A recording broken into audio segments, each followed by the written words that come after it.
Hello and welcome to the Revived Yarns podcast. I am Emily and you can find me as Revived Yarns on Instagram. So I have a ton of stuff to show today, but strangely no finished knitting things. So I'm wearing, this is the Asheville pattern by Noble Thread, and it's hand spun yarn. So I had two braids of this, it was four braids of, it went from this dark color to the yellow, and then the other two braids went from the dark to the yellow. The other braids went from yellow to gray, and then I did have to add some extra gray to the end because I didn't have enough. But yes, I don't, there are no snaps. I was thinking about putting snaps on it, but I'm not sure. I kind of like it how it is. And I think this is the first time I'm wearing it for any length of time. So I'm interested to see if it stretches out some, because it's like just a little bit too long. And if it stretches out more, I might rip back the bottom ribbing and shorten it a bit. So I used the handspun yarn, size 13 needles, I believe. So it's pretty bulky. But yeah, I like how it turned out. And it was interesting spinning specifically for a sweater. I did it on my e-spinner. I'm drinking coffee out of these amazing Calamity Wear mugs I bought myself for my birthday in 2020, because that 2020 was definitely a year where I needed something to remind me that things could be worse. So they have monsters and aliens, and they're giant. So this is my second cup. I didn't actually get to finish my first because my daughter spilled it on me and the couch. Thankfully missed my computer and phone. Okay, so last 2 weeks ago, I was working on the Metropolis sweater in some gray wool and cashmere blend, and I ripped it out because I messed up the increases, which was why I ripped out the first version of the sweater that I was doing, because I messed up the increases. So I decided instead to do a drop shoulder, similar to the Simplicity sweater that I was wearing last time, but changed because my gauge was way off. So it's got the drop shoulder. It's a seamless pattern. I kind of took the directions from the Simplicity sweater and changed it for the gauge. So I'm doing the sleeves two at a time right now, which means you can't really see it. And I have the body on hold because I was doing it Jogless alternating skeins. So I ran out of one before I ran out of the other. And I only have these left to do. Oh, I just saw that some of the coffee got in the basket that this is in. So I wonder if it got on the sweater. Hope not. So I only have these left, and I still have quite a bit to do. So I think what I'm going to end up doing is some color blocking, which is not my first choice, which is kind of why I've stopped working on it. I worked on it non-stop for a while after I started it, and now that I know I probably will have to color block, don't really want to. So I do have some other gray unraveled wool and cashmeres that I could do, but it would probably end up looking marled. So yeah, I kind of have to decide what I want to do. I also pulled out my pin loom this last week for something that was simple, and I did a few little squares. I'm using my scraps for it, and my daughter stole a couple of them. I wonder if I can find them. I had some light purple as well, but my daughter ran off with them. Um, so these are really super quick. Some of them are much thinner, like this one is a sock yarn. It blooms when it's washed though. And then this is 2 strands of a merino. I have a ton of these done. Actually, I should just pull them out and show you. That are, I just kind of make them when I get bored. So these are the washed ones in this little bag, and so they've fluffed up a lot. Like here's a cashmere, you can see the halo on that. And then I have another little bag of non-washed ones. And I plan kind of on sewing them together. Probably not by hand, possibly like a quilt type thing. So these are the unwashed ones. And they still need to be run through the washing machine, but I wait until I have a bunch of them and then I just do a load in the washing machine on gentle, and then I dry them in the dryer because I don't really care if they shrink, and because they're basically woven fabric, they don't shrink very much. Okay, now I've cast on 3 more things because obviously I didn't finish anything, so why not cast on more? I needed a mindless project that was just in the round. So I cast on this hat because I finished my project that was using the Cascade Luminosa, and I have a skein and a half left. So I was thinking of doing similar to the Musselburgh, where you start at the top and you go all the way through and you fold it inside itself. So I'm doing that. This yarn is so soft.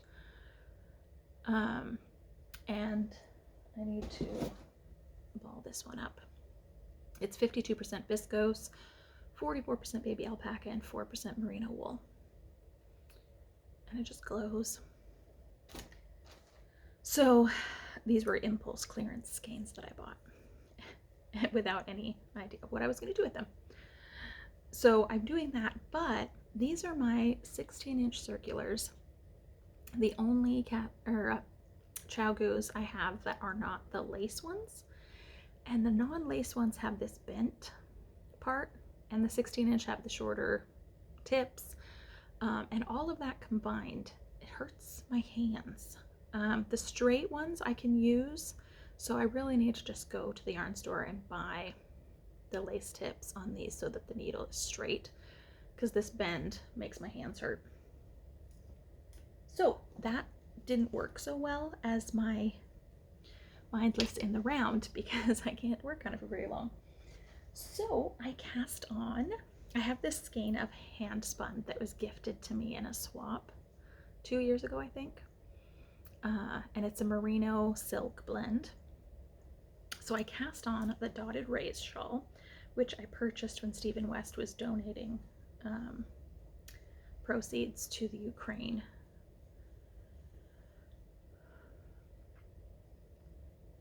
So it looks really nice. I really like how it's like with thicker stripes here, and then as it gets bigger, they're more, well, the yarn itself is more marled because it's a 2-ply that was, I think, a fractal spin possibly. So I'm really liking how it's turning out, but that pattern is not as mindless as I thought it would be. So it's going quickly, but I wasn't sure if I could actually knit it while chatting or in the car or anything like that. And if I don't have enough of this, because this is all the handspun I have, and I would like a bigger shawl, so I have this unraveled merino that's pretty, I think that's thick enough. I might need to do a swatch and see how this reacts once it's washed, because I might hold it double, but I'll finish off the shawl in that. So then I had these 3 balls of cashmere from a faded sweater that I unraveled. And so it went from this pale to a mid-range marled one and then a darker one. in these browns and tans. So I decided to just join them in the round and do a jogless stripes cowl, or possibly, if the yarn lasts long enough, a double like scarf, so it would just a tube scarf, I guess. So if you can almost barely see that mid-range color, but I really like how it's turning out, and it's super soft and also very mindless because it's wide enough that I can use the interchangeable straights so they don't hurt my hands. And I've got them in little plastic bags to keep them separated inside my hand woven from a cone of unknown yarn bag that I made with nice little stars on the inside.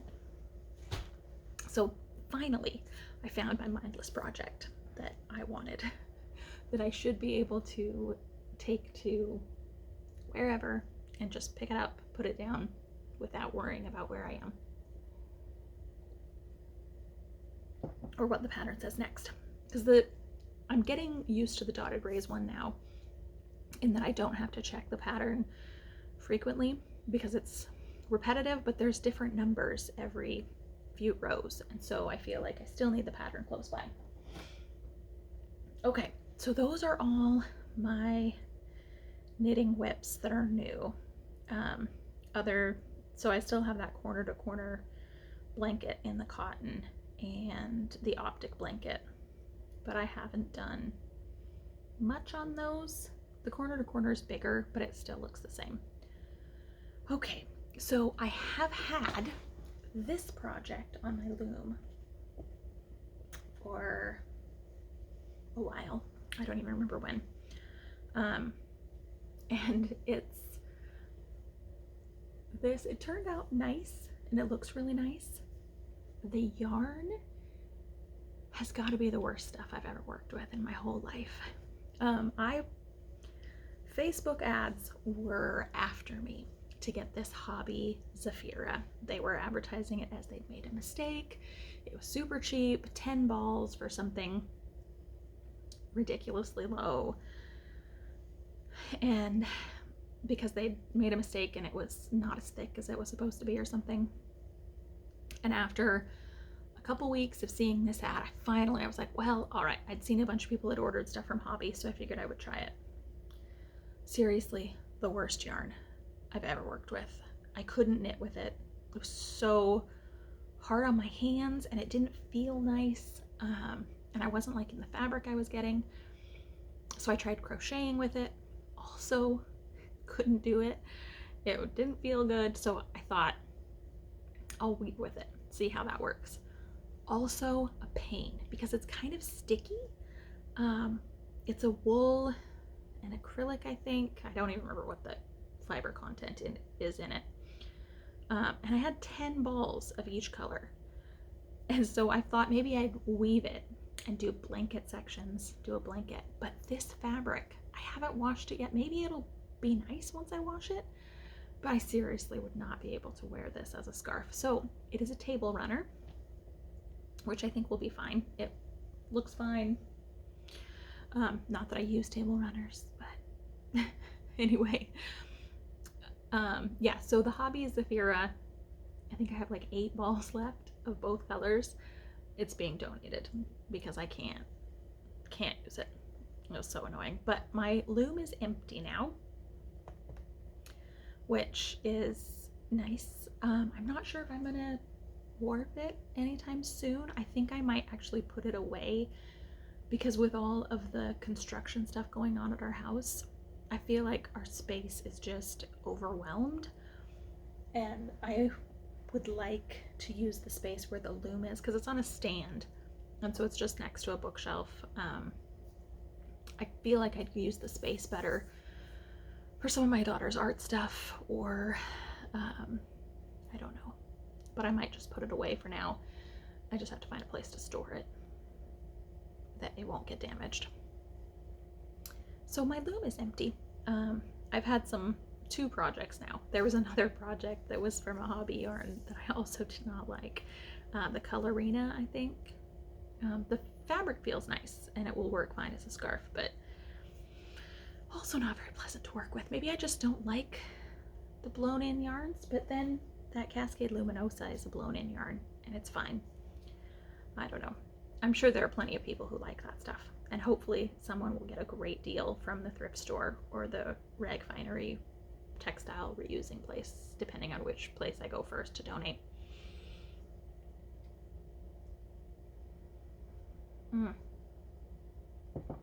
Okay, so I have a lot of spinning finish projects. It's right there behind me. I did this 3-ply in the brown. These were like, I made a ton of roll legs, spun them up as fine as I could get them, and 3-plied it.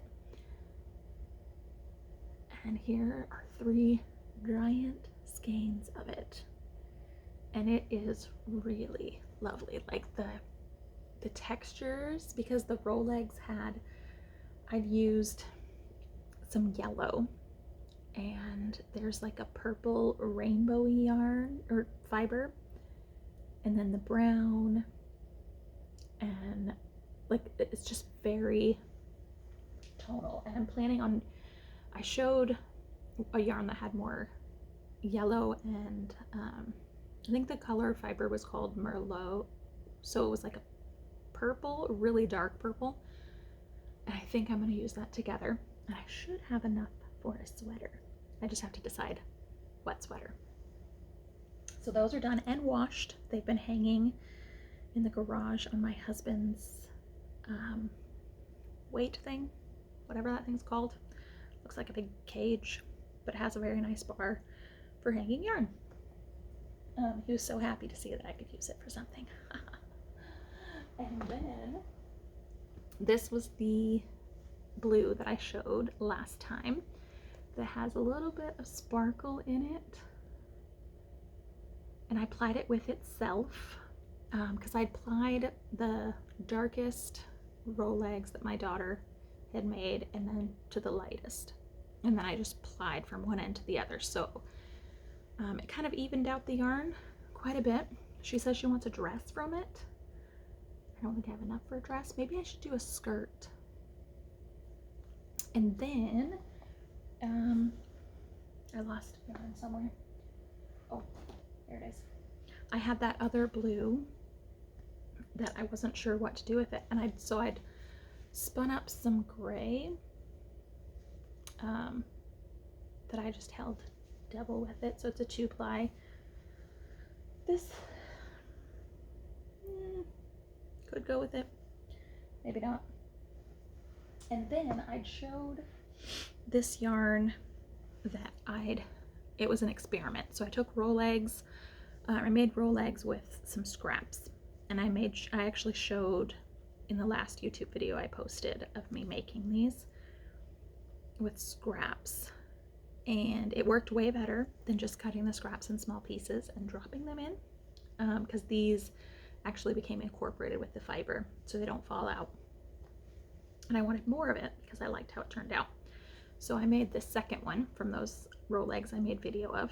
They don't match exactly, but I ended up with more, not quite the same color variation. I can't think of the word. But they look close enough, and I can stripe them. I think I will do a hat, possibly. The Corriedale it's a Corriedale cross. It's not super soft. The washing it made it way softer than it was. So yeah, I'm very pleased with this. And then I had these singles.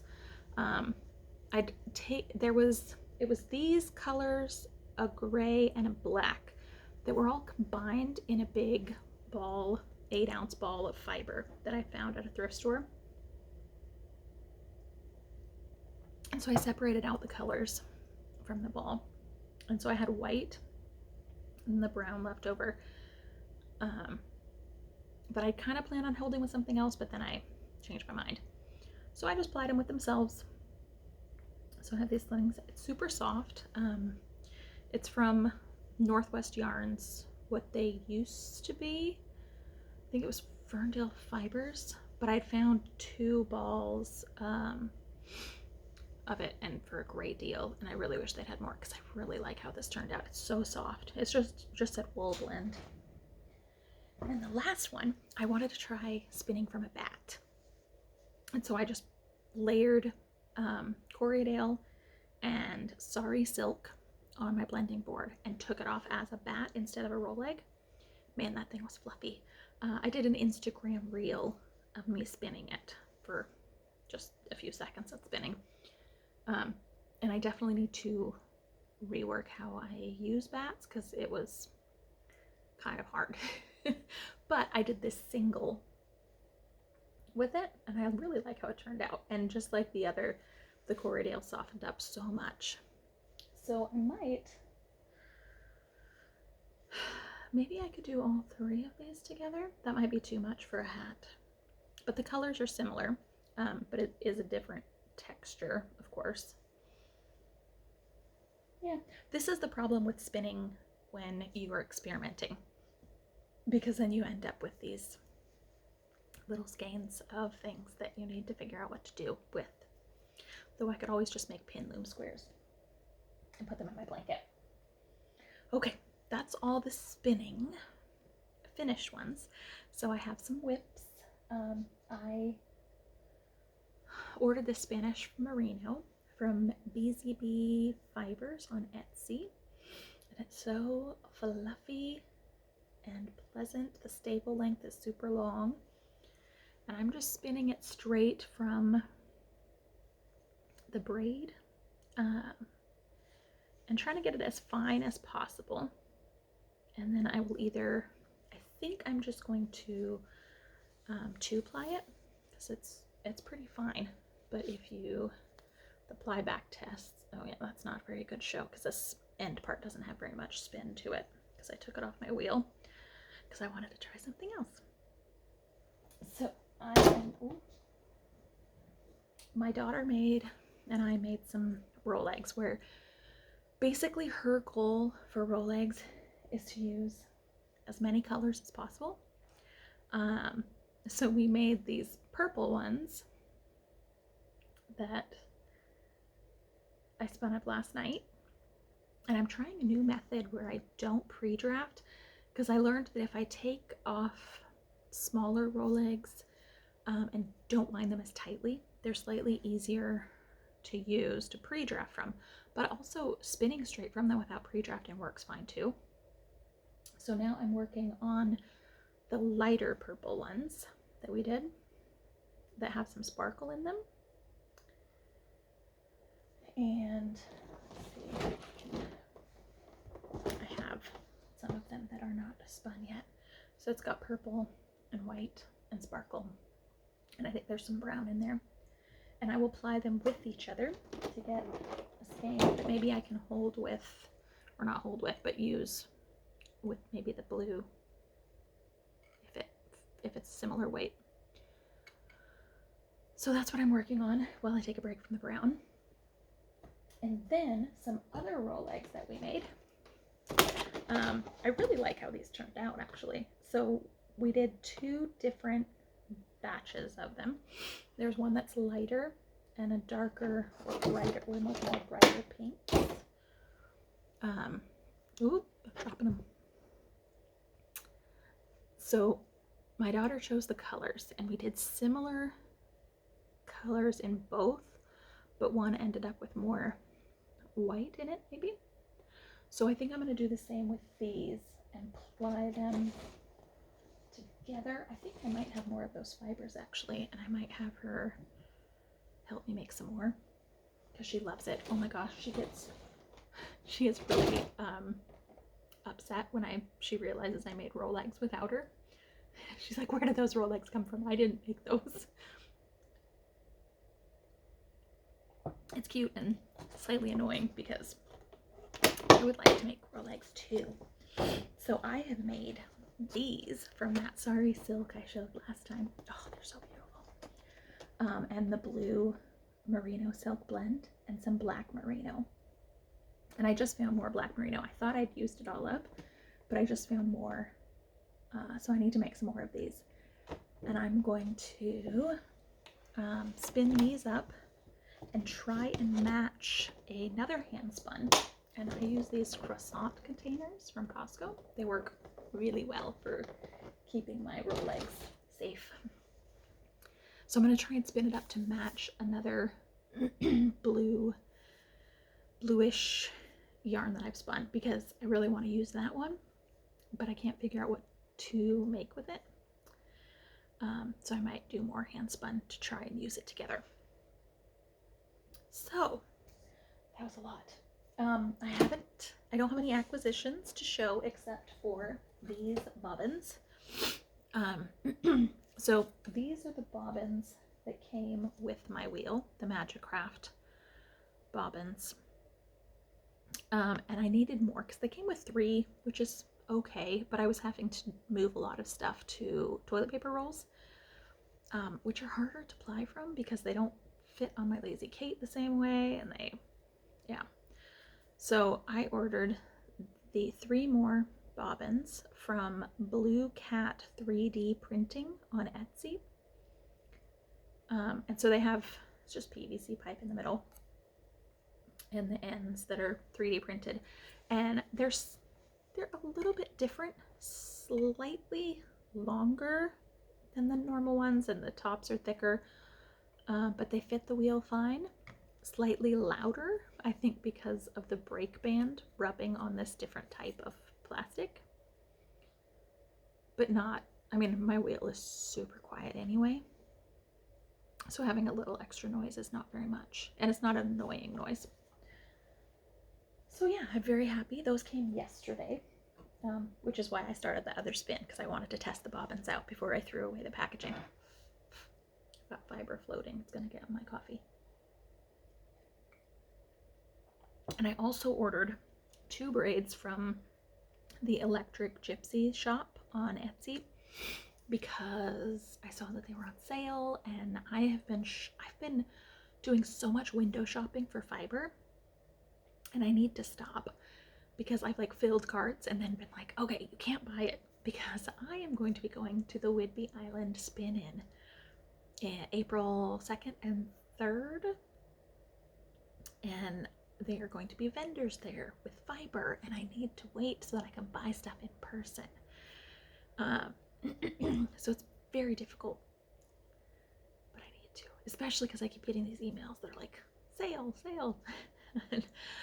So I did do the 2 braids, but I also refrained from buying, I think I had like 2 pounds of fiber in my cart from the Edgewood Garden Studios, and I was like, okay, I need to wait. If I don't find fiber that I really like at the spin-in, then fine. But I'm really excited to go to the spin-in because I haven't gone to any fiber events at all, ever, which is kind of weird. But we don't, or I didn't think we had very many in this area. I had planned on going to Knit City in 2020, and because it's just over the border from us. But we all know how 2020 turned out. So the Whidbey Island Spin-In will be my first event, and I'm going to be able to take my little gem because it has a carrying bag and I can fit everything in there. And we're just gonna, they have 2 classes over the weekend, and I'm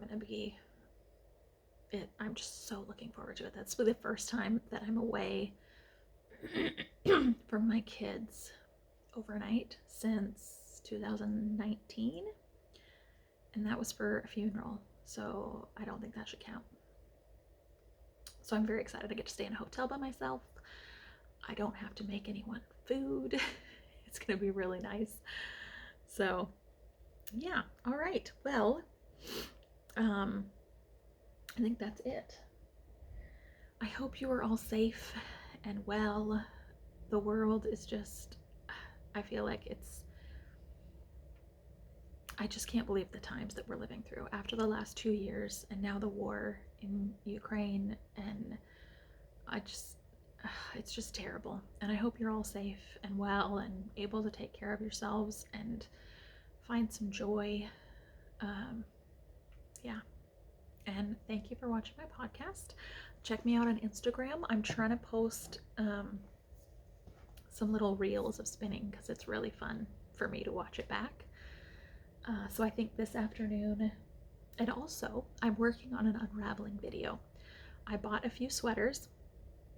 I actually did the unraveling part, and then I realized that I'd done the camera the wrong direction, and I was on a wobbly table, so it kept wiggling. So I'm gonna try unraveling the other sweater that I got and just post that. So we'll see how it works out, because the one I unraveled, oh my gosh, it unraveled like a dream. Actually, I'll show you the pieces. It's this, it's a 100% merino Eileen Fisher sweater. The pieces came apart like, seriously, like a dream. Though I did discover while I was unraveling, there's a hole in the sleeve, which I didn't see. But this thing is just gonna, I mean, unravel so easily. I might use, I have an electric or motorized skein ball winder. Oh my gosh, ball winder. So I think I will do that outside. I usually try and unravel sweaters outside because it can get really dusty, lots of fibers flying because everything comes apart so quickly. If I'm unraveling by hand, slowly, it doesn't matter as much. But I have noticed that our air purifiers have a lot more lint when I've been unraveling inside. So I try and do it outside. And we have an outlet out there so I can plug my thing in. So yes, that's my next plan, is to show unraveling a sweater. It is kind of nice outside. Maybe I will do that today. Yeah, we'll see. Well, have a wonderful day and week, and thanks for joining me.